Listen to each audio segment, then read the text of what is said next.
Hi friends, எல்லாருக்கும் வணக்கம். லாஸ்ட்டாக இந்த டிஎன்பிஎஸ்சி குரூப் 4 எக்ஸாமில் கேட்ட ஒரு சிலப்பதிகார கொஷின் தான் பார்க்க போகிறோம்.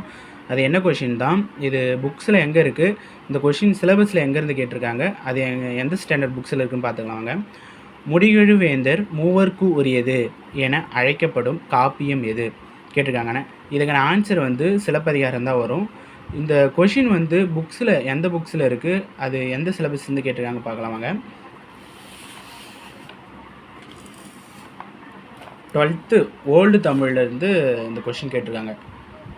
12th ஓல்டு தமிழில் சிலப்பதிகாரம் அப்படிங்கிற லெசனில் இந்த இருக்குது பாருங்கள், பேஜ் நம்பர் 15 50 முடிகழு வேந்தர் மூவர்க்கு உரியது அடிகள் நீரே அருள்க என்று வேண்டிக் கொள்ள, அதாவது சீத்தலை சாத்தனார் சொல்லுவார், அதில் இளங்கோடிகள் கேட்டுக்கொள்வார். அதுதான் இந்த சிலப்பதிகாரம் பாடல் லெசனில் வரும்.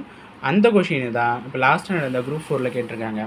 ஸோ இந்த சிலப்பதிகாரம் நம்ம சிலபஸில் எத்தனாவது பகுதியில் இருக்குதுன்னு பார்த்தீங்கன்னா, இதை பாருங்கள், சிலபஸ் பகுதி 5வது பகுதி சிலப்பதிகாரம் இதாக இருக்குது பாருங்கள், சிலப்பதிகாரம்.